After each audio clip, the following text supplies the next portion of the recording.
أشهد أن لا إله إلا الله وحده لا شريك له وأشهد أن سيدنا ونبينا محمدا عبده ورسوله وصفيه من خلقه وحبيبه بلغ الرسالة وأدى الأمانة ونصح الأمة وكشف الله به الغمة وجاهد في سبيل الله حتى أتاه اليقين صلوات ربي وسلامه عليك يا سيدي يا رسول الله اللهم صل على سيدنا محمد الفاتح لما أغلق والخاتم لما سبق ناصر الحق بالحق والهادي إلى صراطك المستقيم وعلى آله وصحبه حق قدره ومقداره العظيم اللهم بك أصبحنا وبك نحيا وبك نموت وإليك النشور أصبحنا على فطرة الإسلام وعلى كلمة الإخلاص وعلى دين نبينا محمد صلى الله عليه وسلم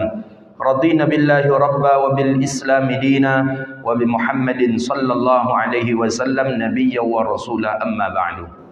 Kita memuji Allah dengan mengucapkan alhamdulillahi rabbil alamin. Dengan izin Allah kita bisa duduk dan datang ke tempat yang mulia ini. Di antara salah satu nikmat yang Allah berikan kepada kita, bisa kita datang di hari yang mulia, di bulan yang mulia, di tempat yang mulia. Maka kita bermohon kepada Allah, mudah-mudahan Allah wafatkan pula kita dalam keadaan mulia. Amin ya rabbal alamin. Banyak orang yang Allah takdirkan bangun subuh hari tapi belum tentu bisa datang ke masjid. Mungkinnya pergi ke rumah orang membersihkan rumah orang, mungkinnya menyuci, dan bahkan mungkin masih sibuk juga dengan peralatan-peralatan yang setiap hari itu saja. Tapi alhamdulillah Allah berikan kesempatan kepada kita bangun subuh hari, bisa pula sahur, bisa pula kita datang ke rumah Allah. Ini di antara nikmat Allah yang tak bisa untuk kita hitung dan kita nilai. Maka kita bermohon kepada Allah, hendaknya Allah kekalkan nikmat ini untuk kita. Amin ya rabbal alamin. Salawat dan salam ke Nabi yang agung, Nabi yang mulia, Sayyidina Rasulullah Muhammad sallallahu alaihi wasallam. Allahumma salli wa sallim ala Sayyidina Muhammadin wa ala alihi wa sahbihi ajma'in. Bapak Ibu yang dirahmati Allah, InsyaAllah setiap Ahad subuh kita akan membahas kitab Ihkamul Ahkam lil Imam Daqiqil Aid. Beliau ini seorang ulama yang banyak memiliki murid dan banyak memiliki karangan, sehingga karangan-karangan beliau banyak. Yang dikenal diantaranya adalah Ihkamul Ahkam lil Imam Daqiqil Aid. Beliau wafat di Mesir, di Kairo, dan dimakamkan di Jabal Abi Tunsi, Jabal Tunsi, Jabal Aulia, nama daerah di Muqattam. Kalau kita ke Mesir, ke Kairo, kemudian masuk ke bentengnya Salahuddin Al-Ayyubi, kemudian ambil mobil jurusan namanya Jabal Muqattam atau Jabal Aulia atau Tunsi. Di sanalah ada makam beliau, itu Imam Daqiqil Aid. Bersebelahan dengan makamnya Imam Abi Jamrah yang mensyarahkan mukhtasar Sahih Imam Al-Bukhari. Kemudian di samping beliau lagi makam Al-Imam Ibnu Athaillah Al-Askandari. Alhamdulillah di Mesir dijaga makam para ulama, makam Nabi, makam para aulia itu dijaga. Berbeda dengan di Saudi. Di Saudi sudah tak bisa kita kenal lagi. Di Saudi, Makkah, Madinah, Jeddah tak bisa kita kenal lagi yang mana makam istri Rasulullah, yang mana makam sahabat Nabi. Jangankan makam ulama, semua sudah didatarkan oleh kaum-kaum Wahabiyin dan Salafiyin. Mereka beranggapan orang ziarah kubur itu syirik. Orang ziarah kubur itu menyembah kubur. Tapi dia lupa, justru dengan meruntuhkan kubur, makam-makam orang-orang yang mesti harus kita ingat dan kita kenal, itu menghilangkan sejarah asli dalam Islam. Jadi mereka awal menghancurkan di Ma'la. Ma'la itu pakai kubah dulu. Kalau dulu kita ziarah ke Ma'la, masih tahu kita mana makamnya Sayyidatuna Khadijatul Kubra, istri nama Sayyidina Rasulullah. Masih kita kenal mana makam para sahabat. Begitu juga di Baqi'. Mereka datarkan dengan alasan orang melakukan syirik, dengan alasan orang menyembah kubur. Terakhir mereka akan meruntuhkan makam Nabi SAW. Makam Nabi satu-satunya hari ini di Saudi yang masih ada kubahnya, Masih ada kubahnya megah di Madinah, masya-Allah ya, sehingga kita dianjurkan Rasulullah menziarahi makam beliau. Man zara qabri wajibat lahu syafaati. Siapa yang menziarahi kuburku wajib mendapatkan syafaatku. Dalam hadis yang lain, man zara 'inda mauti faka'annahu zarani 'inda hayati. Siapa yang ia menziarahiku ketika aku wafat, maka dia sama menziarahi aku ketika aku hidup. Maka oleh karena itu, bejibun banyaknya orang yang setiap hari berziarah ke makam Sayyidina Rasulullah sallallahu alaihi wasallam. Nah, satu-satunya yang ada kubah itu di Madinah, di Saudi Arabia, itu cuma makam Nabi sallallahu alaihi wasallam. Itu pun mau dirobohkan. Dulu dibuat fatwa oleh kaum Salafi, udah robohkan saja termasuk makam Rasulullah sallallahu alaihi wasallam. Tapi ulama Al-Azhar yang disegani sampai hari ini, Al-Azhar sudah berusia 11 abad. Imam Syekhul Azhar mengirim surat ke raja ketika itu, jangan main-main dengan makamnya Rasulullah sallallahu alaihi wasallam.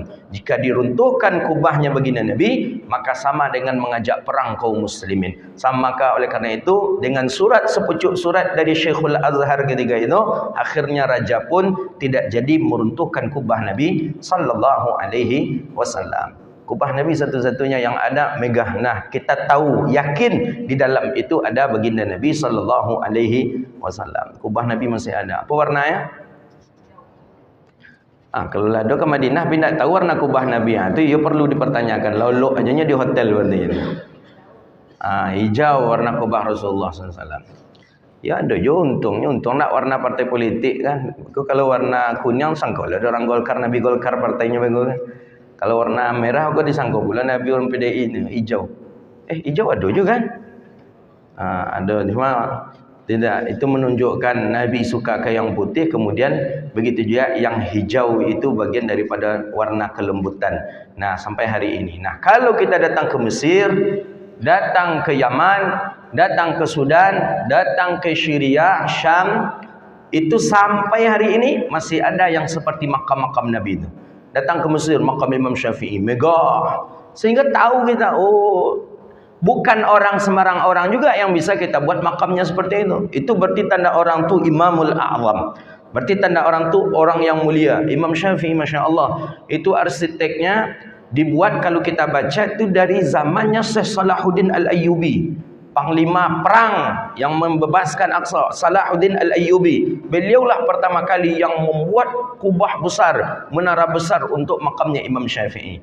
Sayyidina Husain, cucu Rasulullah SAW, kepala beliau ada di Mesir, badan beliau ada di Karbala. Itu megah betul, dibuat, dijaga. Jadi pemerintah, masyarakat, kaum muslimin di Mesir itu menjaga makam-makamnya para ulama. Alhamdulillah. Mau mencari siapa kita ulama yang diwafatkan di Mesir, sampai hari ini masih ada. Termasuklah Al-Imam Daqiqin Aid.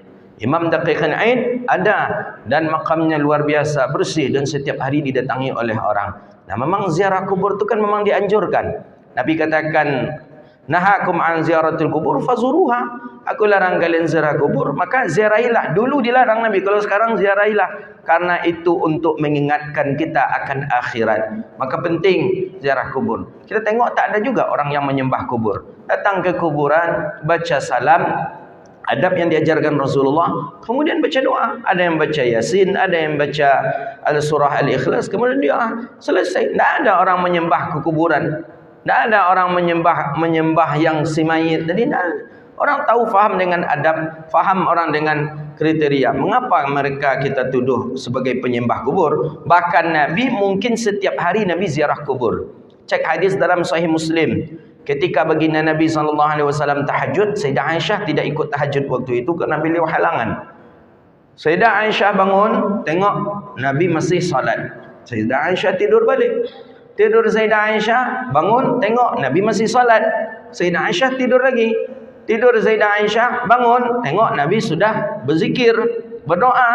Sayyidah Aisyah tidur lagi, habis tu bangun, tengok Nabi tak nampak lagi. Khawatir Sayyidah Aisyah Nabi diculik. Khawatir Sayyidah Aisyah Nabi dilarikan musuh. Khawatir, akhirnya bangun Sayyidah Aisyah di malam hari, datang ke rumah isteri-isteri yang lain. Anggapan Sayyidah Aisyah, mungkin ni ada ke tempat isteri-isteri yang lain. Ya Nabi kan isteri-isteri beliau berdekatan rumahnya. Dengan Ummu Salamahnya, dengan Ummu Habibahnya, dengan Hafsahnya. Ditengok, dicari, rupanya tidak ada. Jadi ke mana Rasulullah? Sahabat pun seluruhnya mencari baginda Nabi SAW. Kata Sayyidah Aisyah, kami dapati Nabi SAW di mana? Bil Baqi'. Nabi sedang berada di Baqi'. Baqi' itu pemakaman kaum muslimin sahabat Nabi. Sebelah kiri arah mihrab. Sana, sebelah kiri sana tu Baqi'. Baqi' salah satu tempat yang selalu diziarah oleh Nabi. Anak Nabi di sana, isteri Nabi di sana. Maka Nabi SAW mengucapkan salam ke ahli Baqi'. Assalamualaikum ya ahli Baqi' Ghardaqa. Tengok. Kemudian di ujung hadis Nabi berdoa, Allahumma ghfir li ahli Baqi'.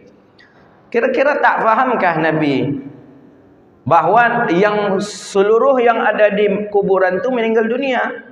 Orang meninggal dunia, mengapa Nabi membaca salam? Salam itu untuk orang hidup, itu untuk orang mati.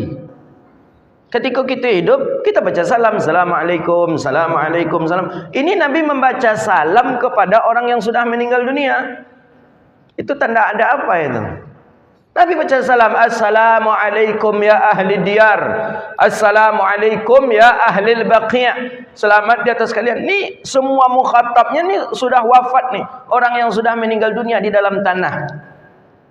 Apakah Nabi tak faham? Ni orang sudah mati, kenapa baca salam? Sahabat rupanya bertanya, ya Rasulullah, kenapa ya Rasulullah? Untuk apa membaca salam? Fa innahum mayyitun. Mereka ni kan sudah mati.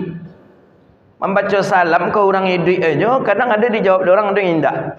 Assalamualaikum jawab kadang. Nah, cik itu aja jawabnya. Kadang Assalamualaikum, cik ikut tangan kadang. Ini orang yang sudah meninggal dunia. Nah, Nabi ingin mengajarkan ke sahabat apa? Walaupun mereka meninggal dunia, tapi mereka masih bisa mendengar salam kita. Kalau tidak, takkan mau Nabi mengucapkan salam. Mengapa Nabi mengucapkan salam? Bahkan Nabi juga mengatakan apa di ujung hadis itu? Di ujung hadis itu disebutkan wa inna insyaallahu bikumul lahiqun, dan insyaallah kami pun akan mengikuti kalian. Inna insya'allahu bikum lahiqun. Lahiq, kami juga akan, kalian aja yang terlebih dahulu. Sebenarnya kita sama-sama tujuan kita, cuma kalian yang lebih dahulu, kami insyaallah menyusul, kata baginda Nabi sallallahu alaihi wasallam. Jadi kata baginda Nabi, memang mereka tak mendengar, tapi mereka tidak menjawab, tapi mereka mendengar. Sehingga law ajabtahum salam, kalau seandainya dijawab salam kalian oleh mereka, lahadamuh, maka kalian akan lari terbirit-birit. Iyo, salam lawak kini ke kuburan lah, yang ada di mana contohnya ya. Yang ada di, nak usah duka, yang dekat sini aja, mungkin yang di Gobah atau yang di Senapelan sana. Tagak kita baca salam gitu. Assalamualaikum ya ahla diyar wa inna insyaallahu bikum lahiqun. Keluar suara dari bawah tu, Waalaikumsalam warahmatullahi wabarakatuh. Kira-kira tahu gak wak di situ atau lari? Ada ni ketakutan, apalagi kalau di situ ada kedai tok kita ni niat kata assalamualaikum niat, assalamualaikum ni cubi lo tibo cu ni sikola lucu. Oh itu nah idik ni niat balik rupanya wak kan. Nah itu salah satu hikmahnya. Mereka mendengar, cuma mereka tidak menjawab. Dari situ saja sudah bisa kita menjawab tuduhan orang yang mengatakan doa orang yang hidup tak sampai kepada orang yang mati, doa kita tidak sampai kepada orang yang mati. Itu sudah jawaban sebenarnya. Ya kata-kata mereka kan, orang tu sudah mati tak bisa apa-apa. Orang tu sudah mati, tidak ada lagi, tidak terhitung, tidak ada manfaat, tidak ada apa-apa. Lah kalau memang tidak ada apa-apa, kenapa Nabi mengucapkan salam kepada mereka? Hadis sahih loh. Boleh dicek hadis dalam Sahih Bukhari, cek hadis dalam Sahih Muslim. Mengapa kira-kira Nabi membaca salam? Kalau memang mereka tidak ada apa-apanya, mengapa Nabi menganjurkan kita membaca salam?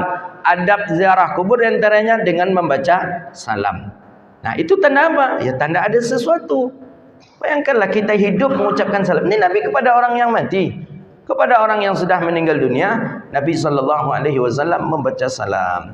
Nah ini sedikit daripada penulis, yaitu Imam Daqiqil Aid, seorang muhaddis, seorang fuqaha ya, daripada mazhab Asy-Syafi'i. Beliau ini termasuk generasi daripada ulama di kurun yang ke-6 Hijriah. Karena beliau ini wafat di tahun 704 Hijriah. Jadi 6 kurun 600 Hijriah beliau. Berarti di atas daripada Imam Ghazali. Imam Ghazali kemudian baru generasi beliau. Imam Ghazali di kurun yang ke-500, kemudian setelah itu Imam Daqiqil Aid. Kalau kita sudah generasi keberapa kita nih? 1400 kita.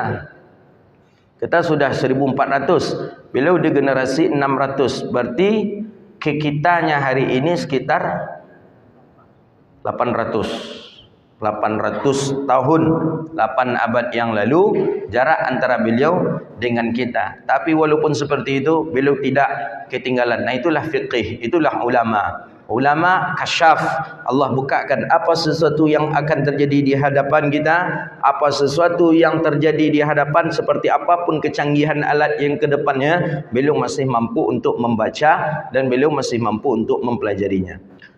Kita ambil Kitabus Shiyam, kitab menjelaskan tentang puasa. Di dalam kitab Ihkamul Ihkam ini ada beberapa penjelasan bab fikih, di antaranya adalah tentang as-shiyam, puasa. Uniknya kitab beliau ini dibandingkan dengan kitab yang lain, beliau setiap permasalahan hukum beliau nukilkan hadis. Hadis sahih. Di awal pertama beliau nukilkan hadis, kemudian hadis lagi berikutnya, kemudian penjelasan, kemudian hadis lagi. Diawali oleh hadis daripada Sayyidina Abi Hurairah. Hadis dalam Sahih Bukhari, dalam Sahih Muslim. Qala Rasulullah sallallahu alaihi wasallam. Nabi kita sallallahu alaihi wasallam bersabda. Ini hadis Abi Hurairah. Abi Hurairah, Imam Bukhari memakai, Imam Muslim juga memasukkan hadis Abi Hurairah ke dalamnya. Tapi orang-orang liberal, orang-orang Syiah itu tidak setuju dengan hadisnya Abi Hurairah. Dan apalagi Syiah. Syiah itu sudah boleh dikatakan dibuang mereka hadisnya Abi Hurairah. Mereka tak pakai sama sekali hadis-hadis riwayat Abi Hurairah. Itu Syiah. Jadi Syiah tak pakai hadis Abi Hurairah, Syiah tak pakai hadisnya Sayyidah Aisyah, Syiah tak pakai hadisnya Sayyidina Abdullah ibni Umar. Jadi tiga ni Syiah tak pakai. Padahal yang ketiga ni Abi Hurairah paling banyak meriwayatkan hadis, 4000 hadis. Sayyidah Aisyah 2000 hadis. Abdullah ibni Umar 1000-2000 hadis. Berarti ada sekitar 9000 hadis yang dibuang oleh Syiah. Jadi kalau begitu Syiah tak betul. Kalau ada kita yang mengikut kepada Syiah, boleh ditanya, tanya ke Syiah, kalian memakai hadis Sayyidah Aisyah enggak? Enggak, kata dia. Oh, dah hilang 3000 hadis. Kalian pakai riwayat hadisnya Abdullah bin Umar enggak? Enggak, hilang 2000 lagi. Kalian pakai riwayat Abi Hurairah enggak? Oh, enggak, menurut kami Abi Hurairah begini 4000. 9000 hadis dibuang oleh Syiah. Maka wajar yang dilakukannya, banyak yang menyeleneh-nyeleneh. 9000 yang dibuangnya, banyaklah. Dah rusak otaknya tadi. Saking rusaknya otaknya itu, untuk menampakkan kecintaannya kepada Sayyidina Hasan, kepada Sayyidina Husain, mereka di hari Karbala memukul-mukul kepala mereka. Itu saking kebodohnya Syiah. Dipukul kepala sambil teriak-teriak, ya Husain, ya Husain, ya Husain. Tengok nanti ada 10 Muharram hari Karbala. Kita 10 Muharram tu dianjurkan kakek baginda, kakeknya Sayyidina Husain dengan puasa, dengan banyak sedekah, tu nama puasa Ashura. Tapi berbeda dengan orang Syiah. Orang Syiah menghidupkan 10 Muharram atau Ashura dengan cara untuk mengenang harinya Sayyidina Husain. Mereka pukul-pukul punggung mereka, dada mereka, ada dengan pakai senjata, pukul, teriak Husain, Husain, ya Husain. Itu amalannya Syiah, itu tradisi Syiah. Gobloknya Syiah apa? Kata Syiah, lebih saking banyaknya, semakin banyak darah yang keluar karena cinta kepada Husain, maka semakin besar peluang untuk masuk surga. Bayangkan, makanya pas di hari Karbala itu puluhan ratusan ambulan disiapkan, karena banyak nanti yang pingsan. Nah, apakah memang seperti itu kita cinta kepada Husain? Tidak. Kita dianjurkan cinta kepada Sayyidina Husain, ahli bait. Nabi ketika mencium cucunya, Nabi berdoa, ya Allah cintailah cucuku ini sebagaimana aku mencintainya. Maka sampai hari ini kita pun ahlu sunnah wal jamaah itu mencintai Husain. Tapi bukan seperti Syiah yang mesti harus luka berdarah-darah untuk menunjukkan kecintaan kepada Sayyidina Husain. Qala Rasulullah sallallahu alaihi wasallam. Kata Nabi kita sallallahu alaihi wasallam. Nah, ini tentang ada antara ru'yah dan hisab. La taqaddamu Ramadhan bi shaumi yaumin aw yaumaini. illa rajulan kana yasumu sauman falyasum. Ini kata baginda Nabi SAW menjelaskan tentang ada sebuah pemahaman yang menjelaskan kita mesti harus berpuasa 1 hari atau 2 hari menjelang puasa Ramadan. Dulu ada, dan ini masih diamalkan oleh Syiah Rawafidah. Syiah ni banyak macamnya Pak. Ada Syiah Imamiyah, ada Syiah Itsna Asyar, ada Syiah Ismailiyah, ada Syiah Rawafidah. Di Indonesia tu yang berkembang itu Syiah Zaidiyah namanya. Syiah Zaidiyah ni dalam praktek solat hampir sama dengan kita. Tidak ada perbedaannya. Kalau Syiah yang lain, kalau mereka solat, mereka mesti bawa batu Muqaddis itu, batu Karbala itu. Mereka sujud ke sana. Tapi kalau Syiah Zaidiyah ni tak ada perbedaan dengan kita kalau menengok kepada cara solatnya, tapi perbedaannya kepada dengan kita ahli sunnah wal jamaah itu dari deretan sahabat yang mulia. Jadi kalau kita kan urutan sahabat itu jelas, Abu Bakar, Sayyidina Umar, Sayyidina Utsman, Sayyidina Ali. Kalau mereka enggak, mereka di yang pertama itu langsung Sayyidina Ali ibni Abi Talib. Nah itu bedanya. Itu ramai di Indonesia Syiah Zaidiyah itu. Ya bagaimanapun tetap namanya Syiah ya Syiah. Ya, mereka keluar daripada Ahlus Sunnah wal Jamaah. Kadang kita tak nyangka Pak, ceramah kita menyerang Syiah-Syiah seperti ini. Kadang jemaah kita ni diam-diam ada yang pengikut Syiah. Entok-entok aja nyata, abeko didatangi saya ke mobil itu. Saya tak senang dengan ceramah Ustaz tadi katanya. Kenapa kata saya?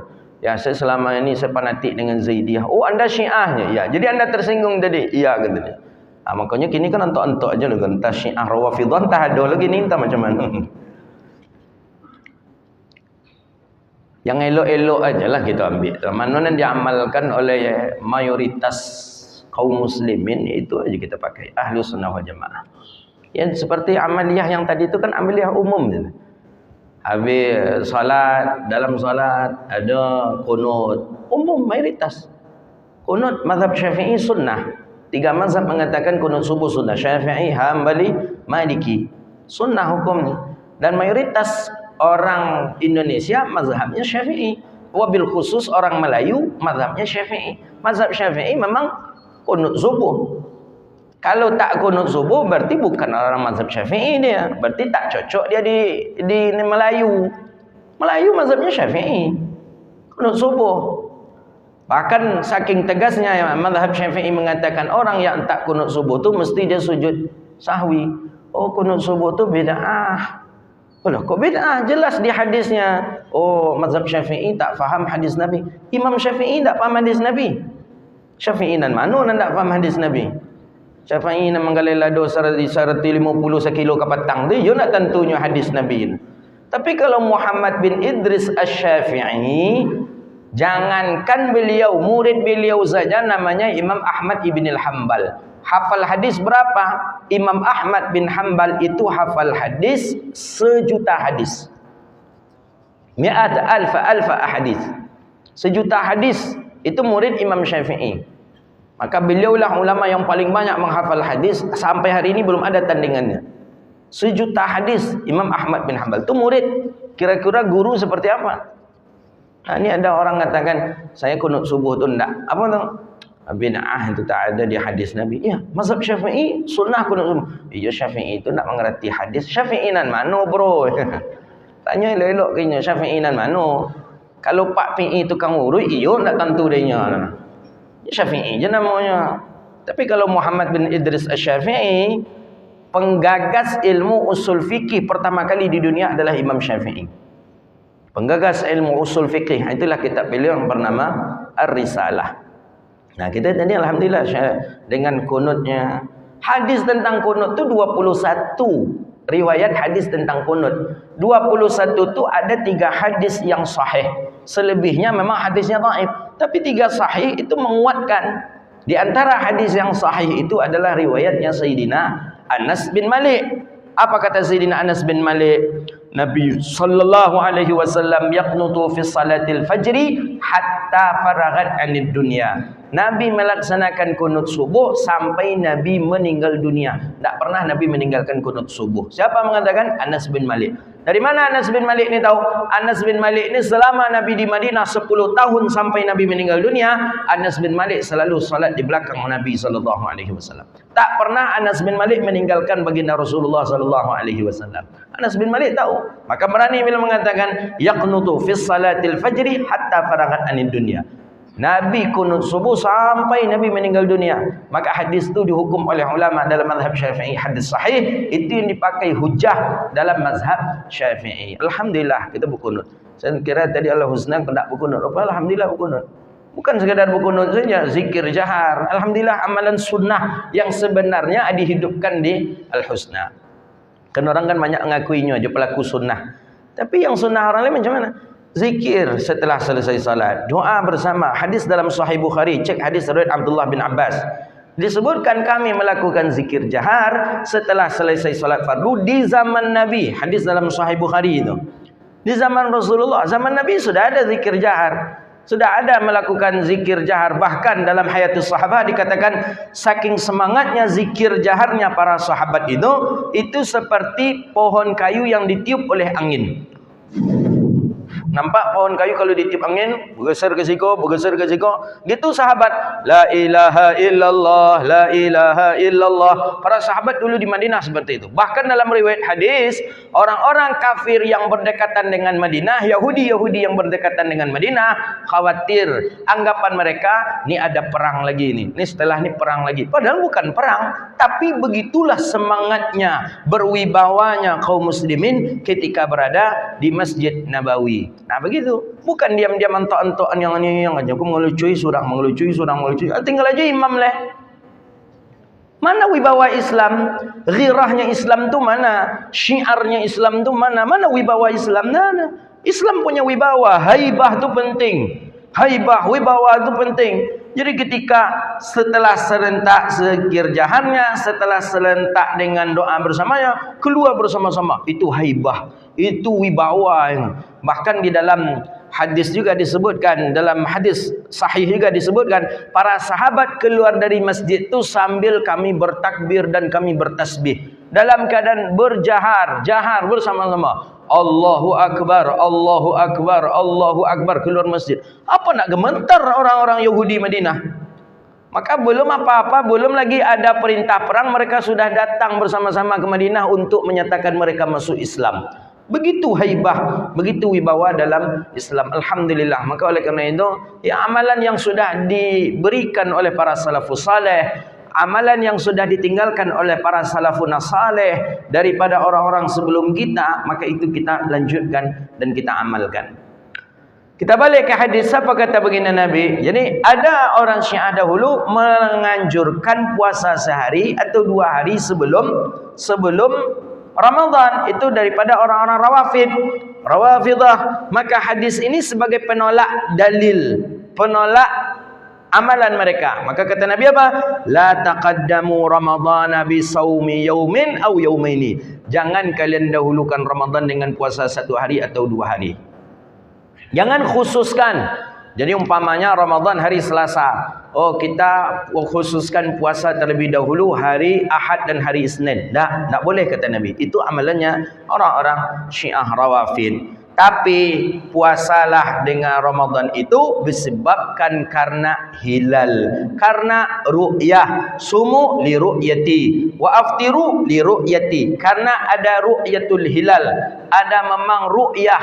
Ru'yah itu kita hari ini tidak ada ilmu untuk melihat ru'yah. Jadi bagaimana? Kita taklid kepada pemerintah. Pemerintah yang memiliki alat yang serba canggih, pemerintah yang memiliki ulama yang banyak, pemerintah memiliki fasilitas yang bagus, maka kita seluruhnya taklid kepada pemerintah untuk menentukan awal Ramadan. Pemerintah pakai apa? Birru'yatul hilal, dengan memakai sistem ru'yah. Ru'yah itulah hadisnya sahih yang menjelaskan tentang penetapan awal Ramadan. Nah, maka tak boleh kita puasa pula 1 hari sebelumnya, puasa 2 hari sebelumnya, tak boleh. Kecuali memang bagi orang yang memiliki puasa, maka puasalah. Apa maksudnya? Orang yang bernazar.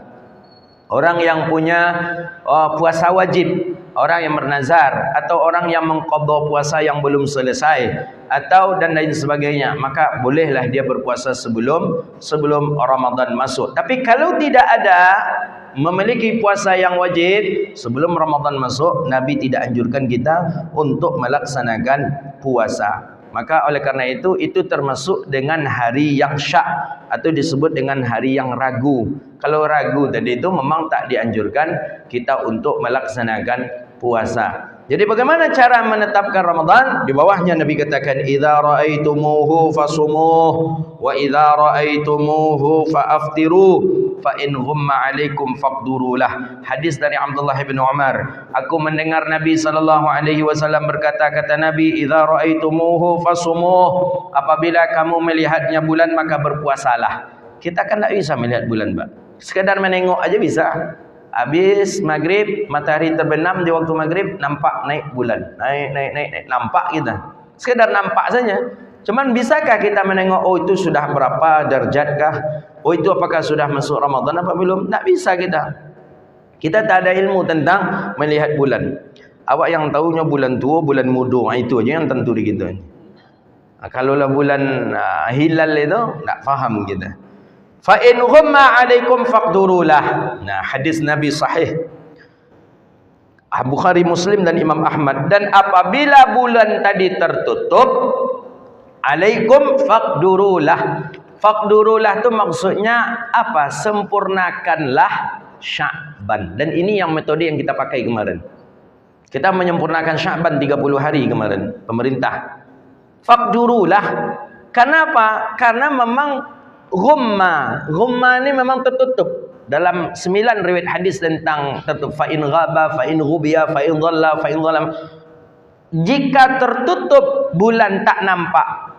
Dengan teropong tak nampak, dengan alat tak nampak. Bagaimanapun tak nampak. Maka solusinya adalah faqdurulah, ai bitakmil 30 Sya'ban, dengan menyempurnakan 30 hari Sya'ban. Itu dia. Itu cara yang paling kuat untuk kehati-hatian kita untuk cari selamat. Agar selamat kita sempurnakan saja Sya'ban 30. Selesai. Nah, kita ini metode yang kita pakai kemarin. Sempurnakan Sya'ban. Nah, bagaimana dengan memakai hisab? Ini menurut Al-Imam Daqiqin Aid. 800 tahun yang lalu beliau sudah menerawang tentang bagaimana metode dengan hisab. Hari ini kawan-kawan kita salah satu daripada organisasi memakai hisab. Bagaimana? Walladzi aqulu bih. Dan yang memakai hisab, aku katakan, kata beliau, innal hisaba la yadhudu ay ya'tamida alaihi fi shaum. Bahwa sistem hisab itu tidak boleh untuk kita pakai pada masalah puasa. Ini menurut Imam Daqiqil Aid ini. Kenapa? Limufaraqatil qamri lisyams. Karena berbeda sekali antara bulan dengan matahari. Hisab itu hitungannya dia bagus untuk hitungan pakai syamsiah, matahari. Sedangkan kalau untuk qamariyah bulan, ru'yatul hilal yang paling pasti.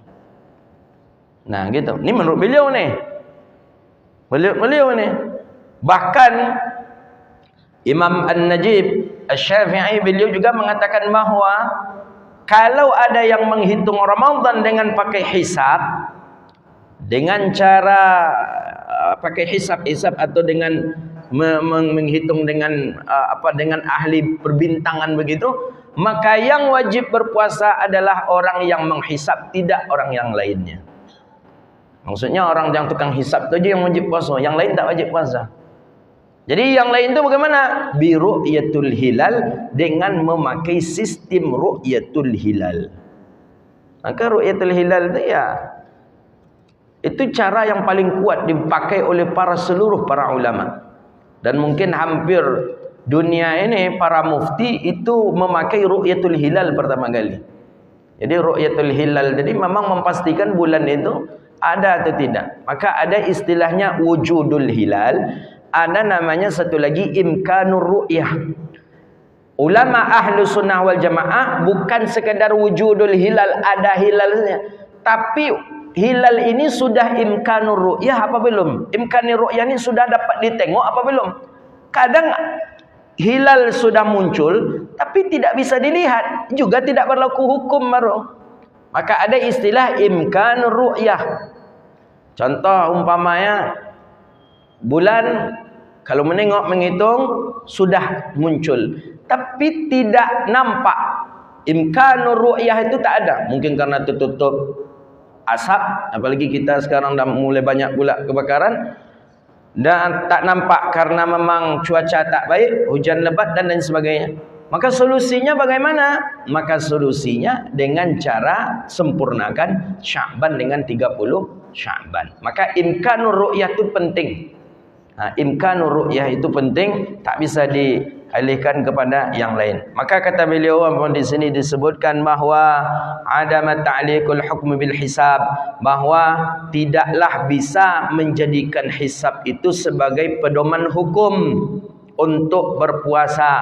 Maka pakailah sistem ru'yah sebagaimana Nabi katakan, idza ra'aitumuhu fasumuh wa idza ra'aitumuhu faftiruh fa in humma 'alaikum faqdurulah. Faqdurulah itu bukan berarti di sana hisab, tapi faqdurulah ulama mengatakan al-ikmalu iddatas salasin, sempurnakan dengan jumlah bilangan Sya'ban dengan 30 Sya'ban. Dia ada pakai ru'yah, ada pakai hisab, ada pakai takmil, itu dia menyempurnakan. Ada pakai namanya udud khumusiyah takwim. Udud khumusiyah ni orang tua-tua kita dulu kadang banyak juga pakai udud khumusiyah ini. Hitungan 5 ni. Jadi kemarin itu umpamanya kita puasa hari Kamis umpamanya, atau hari inilah kita puasa hari Selasa, hitung 5. Selasa, Rabu, Kamis, Jumat, Sabtu. Hari Ahad insya-Allah tahun depan berpuasa. Nah, begitulah kira-kira cara pakai metode udud khumusiyah, namanya bilangan hitungan 5. Tapi keseluruhan metode tadi itu hadisnya lemah, dan bahkan ada yang maudhu', cuman sekadar ijtihad ulama. Yang sahih cuman satu. Mana dia? Ru'yah. Sistem ru'yatul hilal itulah yang sahih, yang bisa untuk dipertanggungjawabkan. Nah, kita taklid kepada pemerintah. Kenapa kepada pemerintah? Karena mereka memakai sistem ru'yah. Nah, begitu dia. Itulah kajian kita pada subuh yang mulia ini. Ada 2 buah riwayat hadis yang kita baca. InsyaAllah pekan depan akan kita sambung kembali. Hadza wabillahi at-taufiq. Sebelum syuruk ada pertanyaan? Silahkan kalau ada. Ustaz, silakan. Waalaikumsalam warahmatullahi wabarakatuh.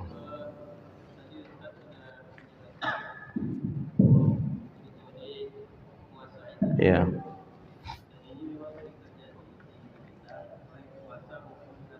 Iya.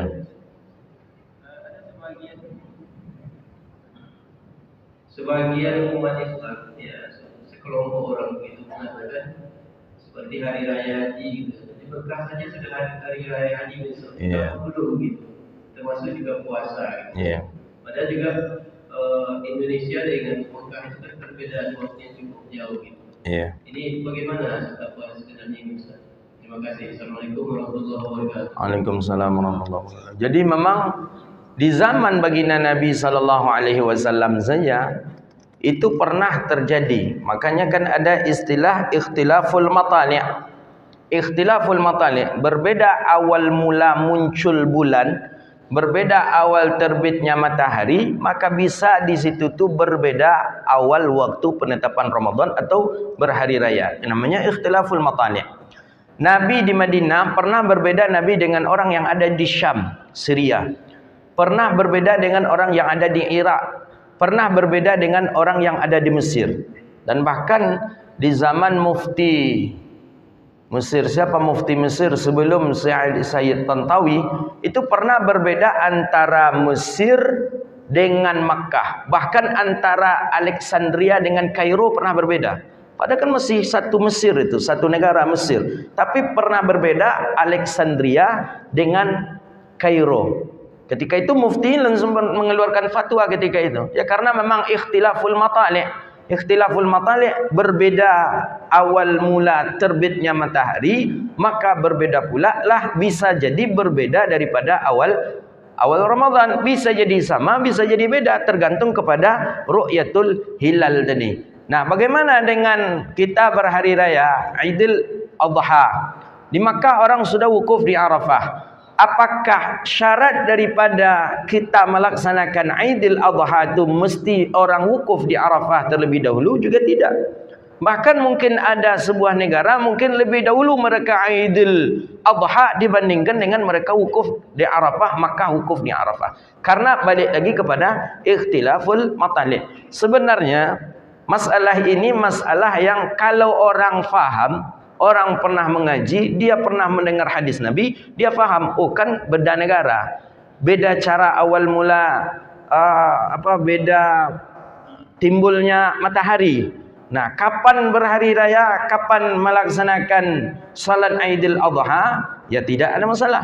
Dan bahkan pendapat para ulama ada, kalaupun kita meyakini bahwa hari itu kita sudah 1 Syawal, hari itu sudah menurut kita besok itu sudah 1 Syawal, tapi ternyata menurut pemerintah besok itu masih 30 Ramadan. Kita boleh tidak melaksanakan puasa, tapi berhari rayanya tetap disamakan dengan pemerintah. Begitu ada di sini disebut. Karena apa? Karena haibah tadi, wibawa Islam tadi perlu kita nampakkan. Jangan itulah berhari raya, besoknya ada pula berhari raya balik, besoknya dulu berhari raya balik. Maka pernah mau tanya ke Syekh dulu waktu di Mesir, Syekh, di kami itu berhari raya boleh tak seorang ustaz khatibnya 3 kali hari raya? Terkejut Syekh. Manalah ada keceknya? Ada di negara kami kata mula. Ustaz khatib pertama kali diundang oleh, ada yang istilahkan nama tarikat padahal juga tidak dia. Di Padang lah bari raya lo nyo khatib lo nyo ustaz tu di situ. Besoknya diundang pula dari salah satu ormas. Karena hari raya lah khatib lo nyo. Siap tu diundang pula nyo khatib ikut pemerintah. Khatibnya kan 3 kali tu. Kok bisa kata Syekh tadi? Begitulah di negara kami saking bebasnya untuk menentukan Ramadan. Padahal yang menentukan hari raya. Padahal ulama sudah menyebutkan, ya termasuk Mbah Maimun juga sudah menuliskan dalam kitab beliau tu, yang sewajarnya, yang sepantasnya untuk mengumumkan kapan mulai hari raya dan kapan mulai puasa itu adalah lembaga resmi pemerintah. Mestinya seperti itu. Cuman ya karena negara kita negara yang demokrasi, ya ormas-ormas manapun dibolehkan untuk menentukan dan bahkan mengumumkan kapan daripada awal Ramadan. Gara-gara kasus itu Ustaz, kamu pernah dikatakan orang apa katanya? Kamu masih ingat itu? Jadi katanya waktu itu beli lontong. Jadi beli lontong pas pula apa-apa tu sedang bercerita. Nak jalih awak ke Kodoce, pemerintah awak ko nak jalih do geceknya lah. Orang di Makkah lah wukuf di Arafah, alun yo rayu apa segala macam kata apa tu. Amu jalan ke apa tu, senang beli lontong. Apa-apa tu nak tahu dengan kita dah. Mungkin jarang nonton YouTube je apa-apa tu mungkin. Jadi kita mau Pak, ndak mesti ada patokan Makkah Pak.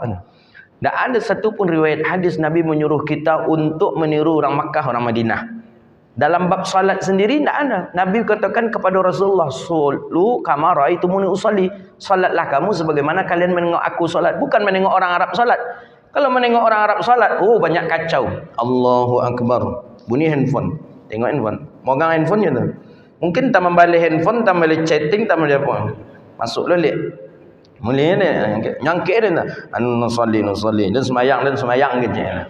Untung Pak ndak ada Nabi menyuruh awak salat mengikut ke orang Arab. Kalau mengikut ke orang Arab, ya Allah ya Karim. Matanya mudah-mudahan kau orang alun tangan mana? Melecian selemunya kadang sedang semayang. Cuba tengok. Iya kan? Mana yang pernah di Makkah melecian selemunya tu hanya sedang salat tu. Untung Nabi tak pernah menyuruh kita menengok salat, tirulah salatnya orang Makkah, orang Madinah, tak ada. Tapi Nabi menyuruh kita meniru ke diri Rasulullah. Sallu kama raaitumuni usalli. Salatlah kamu sebagaimana aku salat. Kamu jelaskan ke apa tadi? Pak, tak ada Pak dalil Pak kita dianjurkan meniru orang Makkah, Madinah Pak. Tak harus kita mengikut Makkah, Madinah Pak. Nabi faham karena Makkah, Madinah tu ada Abu Jalbul. Apa kecapat tu? Asok tahu lang apa jaketek yang baru kecapat tu. Padahal ustaznya mau tulah balik mau dari Mesir tu waktu tu kata saya memang belum nikah tu. Malam baru balik dari Mesir waktu tu kata salah. Apa jaketek susah tahu dong mak kecil. Nak haji lepak muka sifatnya membayar lontong payah boleh. Begitu tipe manusia kalau di kita cek berkarya arang aja nya. Nya ndak yang mengerti, tapi kalau nyelai duduk mereka, kau nya faham, oh ada hadis Nabi, oh ada ikhtilaful matali', oh Nabi pernah berbeda, Nabi di Madinah. Sahabat di Syam di Syria, sahabat di Irak, sahabat di Mesir pernah berbeda. Marah Nabi? Enggak, karena Nabi faham ikhtilaful matali'. Nabi mengerti, Nabi faham, oh kan beda negara, ikhtilaful matali'. Kalian berbeda jam dengan kami, kalian berbeda waktu dengan kami. Nah begitu. Apa kau dipaksonya? Nak jaleh kau. Itulah ke mana-mana bekol itu. Kalah ke presiden bagai bekolnya bayarnya bekol itu. Kita aja ai lepak muka sipak aja lah. Itu gitulah dah. Geleng-geleng. Jadi terang ada maunya sambil mau ke motor, naik motor tu, siapa tu anak siapa tu baju ketek masuk-masuk saya mah kecenya lah. Ya memang terpancing kita oleh apa tadi. Ai nak jaleh negara awak kau dah kecil apa tu tu. Orang lah hukum apa awak dunjuk hari raya ada bawa gitu. Tahu sampai Pak indak mesti samu do Pak kata saya. Baik-baik cara saya. Nak ada dalilnya Nabi itu menyuruh awak mengikut ke orang Makkah Madinah tu do Pak kata malah. Apa nama salat Nabi menyuruh awak mengikut kepada Nabi nyopak jangan. Nak dah tu dah. Ketek sama rumah dah tentu dah le kecil. Ini itulah tu orang tua ni tak siap diajar dia orang ketek apa dia itulah jadinya. Atau mungkin orang tua lah memang merasalah tua sadonya tahu. Dulu dia makan karak pada orang lainnya. Ya Pak makan karak, kami dah makan karak nasi dah. Apalagi kini anak-anak gini mana makan karak nasi Pak, masak emaknya je magic. Magic mana ada karak nasi? Kalau dulu ya masak je kayu. Berkarak-karak nasi. Dulu dia makan karak pada orang lain. Kayo, waktu tanya. Kalau gini mana lah anak-anak gini tak tahunya. Anak-anak gini tak tahunya lama rasa karak nasi tu tak tahunya. Kita memang dulu pakai kayu api orang tu kita masak. Terlambat aja mangkek memisahkan kayu tu, angin nasi. Dulu dia makan karak pada orang lainnya Pak tu. Ayo kalau karak nasi ya Pak dulu pada kami kalau mengaji. Kan ada istilah-istilah seperti itu. Nah, jadi makanya perlu tak ada batas usia sebenarnya kita duduk di majlis ilmu itu. Tak ada gunanya dah awak kalau mati. Tak sekadar maklumat. Pahala saja berapa duduk di majlis ilmu aja berapa pahala yang Allah berikan kepada kita. Madama fi majlisi husiba dhunubahu. Orang yang duduk di majlis ilmu selama yang di majlis ilmu Allah ampuni dosanya. Allah ampuni dosanya, Allah ampuni dosanya. Kemudian apa lagi? Bertasbih ribuan malaikat untuknya, berzikir ribuan malaikat untuknya, dan seluruh makhluk yang ada di air, yang ada di laut, yang ada di darat berzikir meminta ampun kepada Allah untuknya.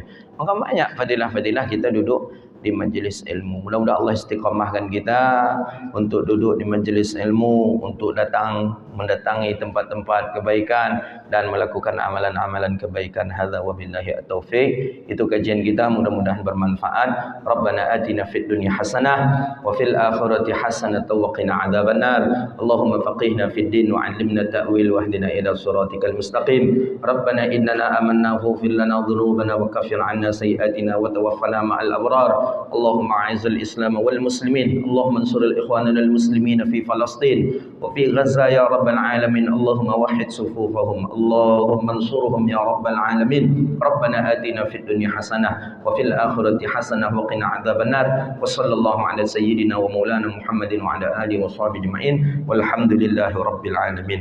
Demikian, mohon maaf, wabillahi taufiq wal hidayah, waridha wal inayah. Assalamualaikum warahmatullahi wabarakatuh.